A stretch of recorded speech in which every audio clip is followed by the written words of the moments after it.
My name is Mandeep, and I have the pleasure of having Rahul Chari along with me.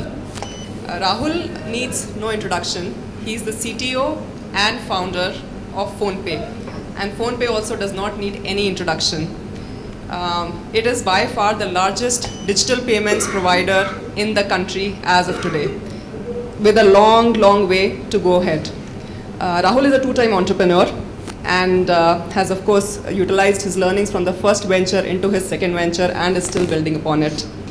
As of last count, I think yesterday only or day before yesterday I was reading that PhonePe did more than 2,700 crore transactions in the first 9 months of this financial year. This total to about 45 trillion rupees of value being transacted. I don't even know how many number of zeros are there. So congratulations, Rahul. Phenomenal performance. Anand just told not to look at TPV, GMV, so please ignore it. Yeah. Fair enough. But it's been 7 years since you started PhonePe. And I was talking to him earlier and I was like, when you started PhonePe 7 years back and what PhonePe is right now, how much percentage is today as of the idea that you started with? Because typically when I talk to founders, who have scaled their companies to a certain extent, their usual response is, it's like 20%, 25%, optimistically 35%. And Rahul was like, no, the PPT that I started with when I started building PhonePe is a reflection of what I have today, which to me was an eye-opener, absolutely phenomenal. And this is where I would like to start with you, Rahul. How did you think about what you wanted to build 7 years ago and actually build that as close to possible as of today?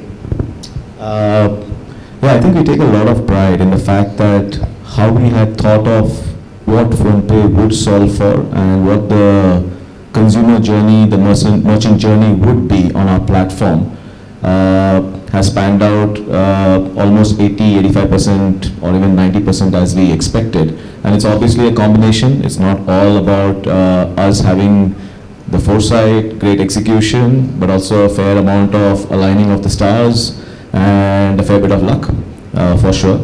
But I think the core genesis comes from the fact that we always were very clear about the problem statement that we were solving for, based on what we had seen at Flipkart. 4 years in Flipkart, part of the first big billion-day sale. What we noticed is, in the first few minutes of that sale, none of the payment gateways in the country were holding up. We had issues throughout the day in terms of reversals of payments, transactions having gone through and then failed, a whole bunch of issues. COD, one of the most phenomenal innovations at Flipkart, became a significant challenge at scale. Handling money is not, it doesn't come for free, right? Handling of large amounts of cash doesn't come for free and has its own issues. Similarly, microtransactions just did not exist, right? Today we take it for granted with wallets and UPI to be able to actually pay for even 2 rupees or 3 rupees or 5 rupees. That did not exist, and there were still transactions like that needed to happen. So we're very clear about the fact that if India is going to progress into being a digital economy, the foundation has to happen by inclusion through payments. Any sort of financial inclusion, or moving into a digital economy, or transforming into a organized economy started with payments being digitized and digitized at scale. UPI, when we were thinking of this, we didn't know about UPI. This was back in October 2015. And then we actually met with the India Stack team, learned about UPI, and that was basically like love at first sight. So we realized that this is an opportunity of a lifetime that can probably transform how India thinks about digital payments, and just being a part of that would be great. That's where it started with. Then what does it mean being a part of it? Instead of thinking of it from a feature perspective, a use case perspective, we tried to actually map what would be the journey with money for any actor in the ecosystem, end to end, right? The money turns in an economy 7 times. They say, what are those 7 turns? where all do transactions happen, and therefore what all do we have to do over the next 10 years, and then where do we start from. So for us, the definition of the problem statement and defining that consumer journey as a send money, spend money, manage money, and then grow money was the thesis that we had put forward of what we were building. It wasn't about P2P transfers, it wasn't about recharge bill, it was all use cases. So I think the core genesis of what you're solving for, mapping that out over a definitively long period of time with the assumptions that if on top of that you build all the bells and whistles, the features, the product interventions, you will actually map the journey out over 10 years. I think that's the way to think, and I think that's what's held us in good stead. Thanks for that, Rahul. So if I understand correctly, the suggestion is to start with first principles. Start with the problem you're trying to solve and then build for it as the market evolves along with it. On that point only, over the last 7 years and possibly even before that, you would have faced, while building PhonePe, you would have faced a lot of challenges or critical decisions to make as you were building from first principles. Is there a framework that you can suggest to some of the founders over here and investors as well as to how to work with founders, or how can founders themselves think about dealing with critical decisions or managing challenges as they are building for scaling? Yeah, I think there are a lot of challenges, a lot of interesting turning points where you had to make decisions. One of the things that there isn't a single playbook, there isn't a mantra that can possibly apply to everybody. But one of the learnings that we've had is, you're very right about having first principles and identifying what the problem statement. Most of the time, I think a lot of entrepreneurs, we get excited by an idea. We don't distill the idea into the fact that whether it's actually solving a problem or is basically a feature that you're delivering to market. Worst thing you can do is actually have an idea that's a feature and then search for what is the problem statement you're solving. And I think that's 80% of the problem in the space, any space. So once that is not there, then having one just conviction about the fact that you need to give time for your problem statement to bake. You need to build, you need to try out multiple things before giving up. If you've distilled your problem statement to be truly one that actually is solving for something at scale. I think like there was a discussion in the previous panel and Anand was mentioning, the very fact that we have this opportunity to leapfrog through digital and tech in India, and the fact that we are a country of the size that we are, means that everything has to be thought of through technology and scale. That itself is the first opportunity.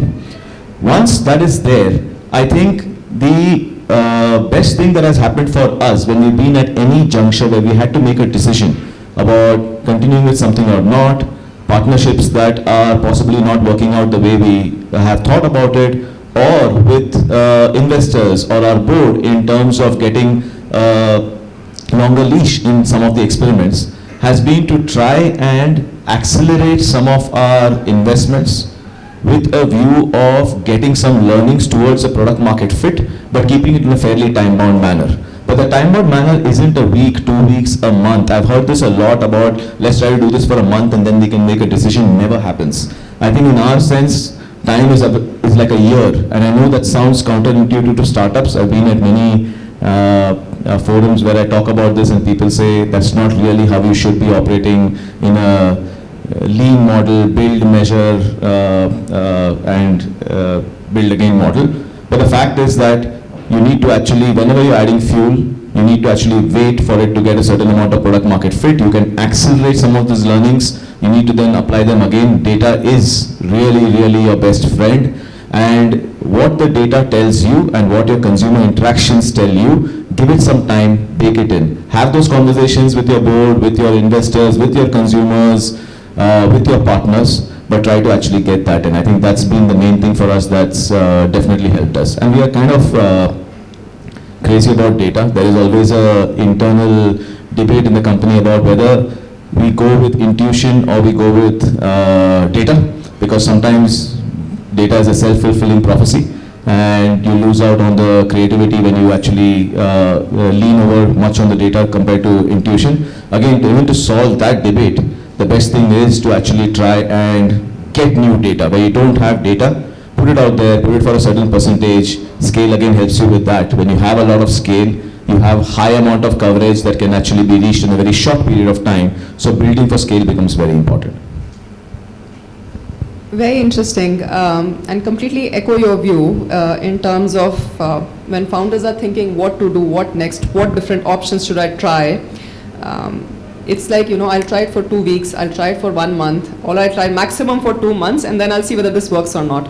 And the biggest pearl of wisdom over here, what I learned from you is, give it time, let it rest, let it grow, and then see the data, whether the data proves your hypothesis or not. Don't rush into any decisions, especially when they are important decisions which can really influence the growth of your business. Slow and steady for a sustainable growth is what we are looking for. Totally correct. And in that journey though, keep trying. I think the point is don't pivot too early, but make sure that you're continuously trying to actually get your learnings and turbocharging those learnings towards actually finally making the decision on whether you want to completely pivot out or not. Yeah. And while on this point only, I would also like to touch upon building for scale. PhonePe is phenomenal, right? It's by far the largest, as I said, the largest digital payments player, but also beat its competition left, right, center by a huge margin. Your nearest competitor is far, far below where you are. You have around 47% market share as of the last count. I know we are not counting market shares and GTVs, but still, just to mention. Any recommendations on how to build for scale, especially from a CTO perspective? What can some of the product managers or technology people out in the audience can learn from you? I think we take a lot of pride again in the fact that our scale and our size has come on the back of truly being an excellent product. Many a times, and we do a lot of marketing also, no question, and the marketing is extremely helpful. Our brand marketing is phenomenal, has got us the right exposure, but the role of brand marketing is to actually get the top of mind and the spontaneous trials. If your product is not up to par, those trials are not going to really translate into retention and long-term engagement. So we do believe that product is the core reason for our success. As the CTO, for me, I think the pillars around which the product is built is around reliability, trust, data-driven growth, and then efficient operations. So for us, we are extremely focused on performance and scale and highly reliable payments, right? The number of things that we've actually built towards that is probably some of the best IP that we have built is 80% in the space around reliable payments and low latency, very fast, highly concurrent payment processing systems.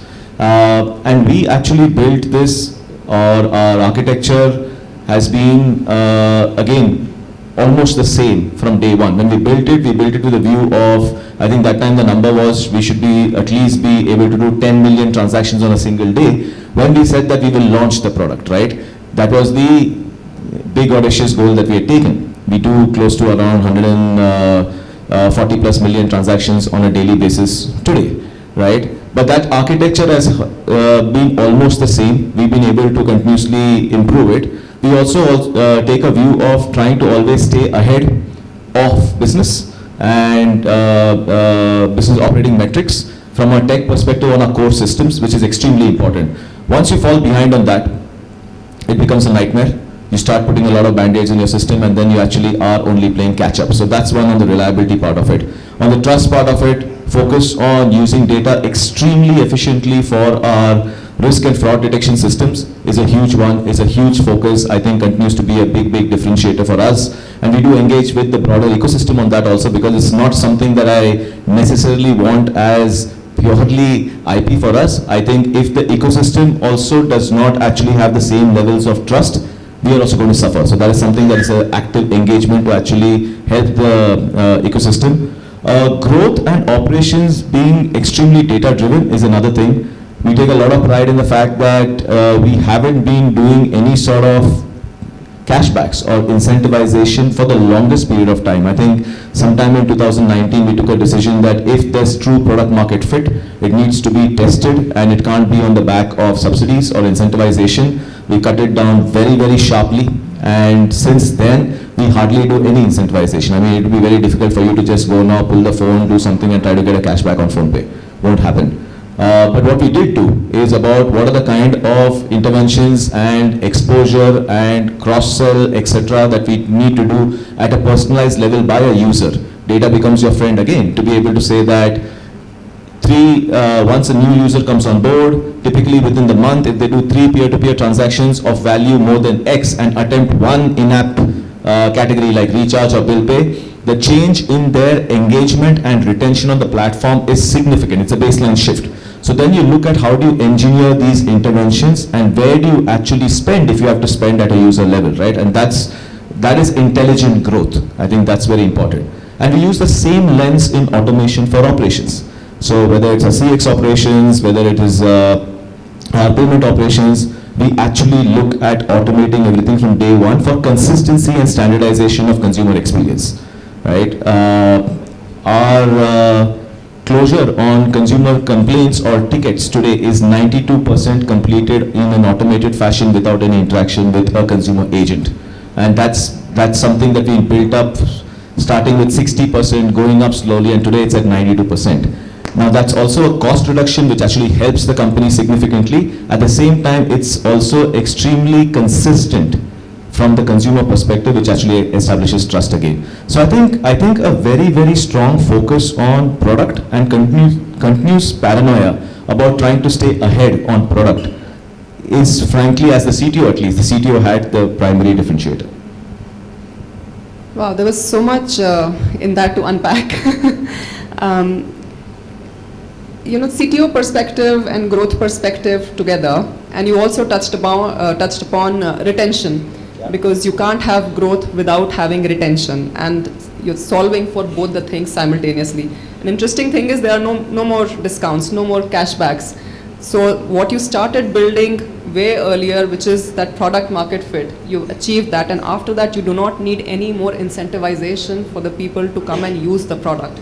So the focus is build that product market fit, understand your consumers, focus on data, and then take it from there. I also want to touch upon the digital payments industry, but before that, as a founder, usually what we see as investors is 0 to 1 journey of a founder and then 1 to 10 journey of a founder. Not all the founders can traverse this 0 to 1 from 1 to 10, because at that 1 or 1.5 point, you have to let go of certain things and hire people to do those things, right? How do you think about that, and how have you implemented it in PhonePe? I think that's a great observation and extremely important. Lot of us founders, entrepreneurs, there are two aspects. One, there is capability in the 0 to 1, 1 to 10, or the 10 to 100 as we call it, and then there is just natural inclination. It is most of the time it's less about capability. I think I would think we're all really good learners and problem solvers, but it's actually more about inclination. Most of the founders, myself included, get extremely excited about a 0 to 1, are very excited, maybe slightly lesser than the 0 to 1, but also still very excited in the 1 to 10. After the 10 to 100, when it becomes operational, you're looking for the next shiny object that you actually have to get to. I think one of the things is just self-awareness about this, extremely important. I can't stress the point that Mandeep has brought about how important it is to actually be very self-aware about the fact that, one, what really interests founders, and two, about what stages your various business lines or features or product lines are in. If you have that clarity, I think there is a need to hold the mirror to yourself and be very conscious about the fact who needs to run which parts of the business, and actually design your org design also needs to be matched to that. If your excitement is much more on the 0 to 1, focus on the 0 to 1, find the right people in the 1 to 10. Don't let go of any sort of governance structures, engagement models in the 1 to 10 or the 10 to 100. Build your own frameworks. That could be anything from weekly check-ins if you're a control freak, to monthly check-ins, or you act like a board. It really depends upon your confidence about your team currently, how it's operating. I think having a model that is catered to a 0 to 1, 1 to 10, and 10 to 100 from your own engagement and attention span is crucial. In our case, we, one, been self-aware of that, two, built, I think, a great team. We are genuinely a team that is not today just founder driven. We have some excellent talent across the board, and we genuinely actually allow a lot of decisioning on the 10 to 100 phase with the teams, and we do act a little more like a bouncing board. The 0 to 1 and the 1 to 10 continues to be extremely dear to us, and it's almost many times in 0 to 1 it's my focus, 1 to 10 it automatically shifts to Sunil's focus. Extremely good at not just technology and product, but also being able to kind of hit it out of the ballpark, fueling it with marketing, looking at the right kind of partnerships and engagements that can open up doors much more. So we kind of have a division of responsibility between ourselves also. Wonderful. And apart from all that, you touched upon something which we were talking about earlier, which is the having a co-founder where there is a balance between what you bring to the table and a complementary skill set which the co-founder brings to table. So you are the 0 to 1 person over here, Samir is the 1 to 10 person over here, and very importantly, you've built a team, you've built a system in place which can take things from 10 to 100. So the entire 3-step journey is very important and starts with self-awareness as to what your strong point is, what your co-founder's strong points is or are, and how do you evolve beyond that, because you can't end up doing everything as you're building for scale, and that's something I think all the founders, in fact all employees or even professionals should be mindful of. I know I'm running short of time, but I want to touch upon the digital payments industry because there's just so much happening all the time. And the two more prominent things which are staring in our face is, one is UPI on credit, and second is internationalization of UPI.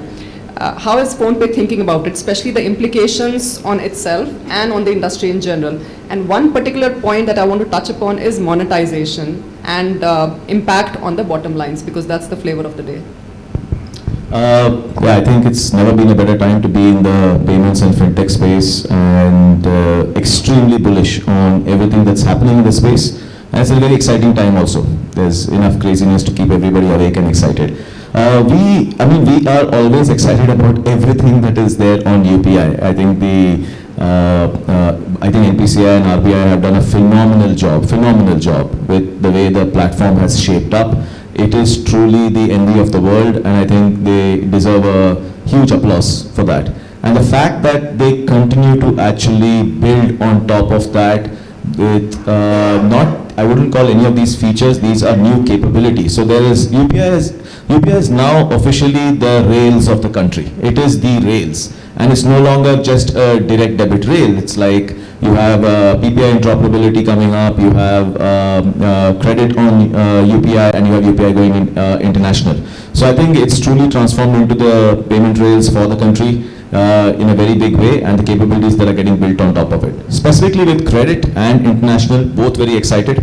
I think credit on UPI solves two problems. One, it actually will open up the ability to use credit in a much more widespread manner, just riding on the back of the fact that UPI behavior has already set in deeply across the country.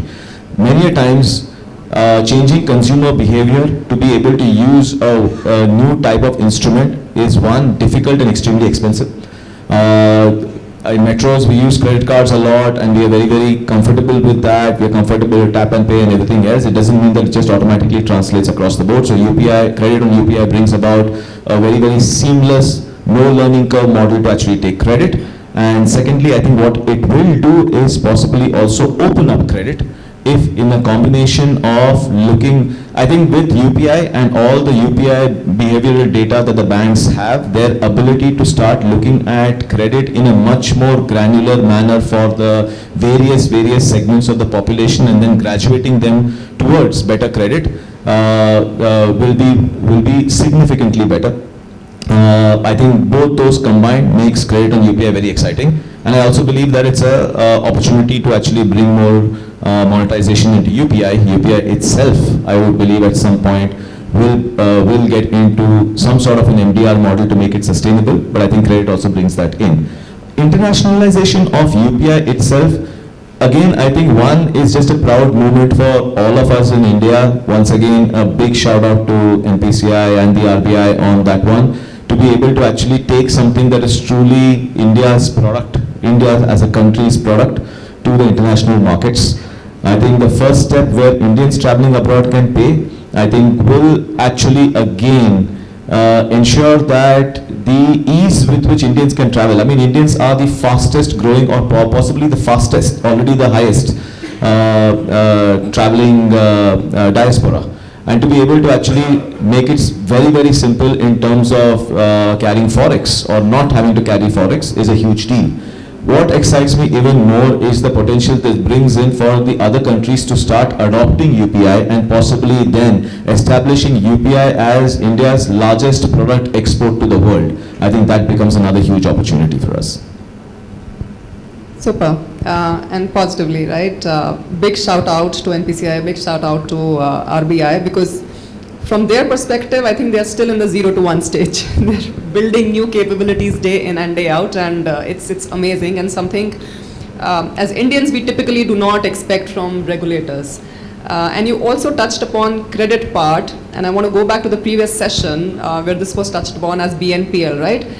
Ultimately, there is the market as such is underserved. There is plenty of demand for credit in the country. Now, how to do it well, so that it doesn't backfire, how to do it properly is what I think NPCI and RBI are trying to solve for it through UPI with credit. And we have humongous amount of data already into place from the likes of PhonePe as to customer transactions and how that can be used for effective credit into the country.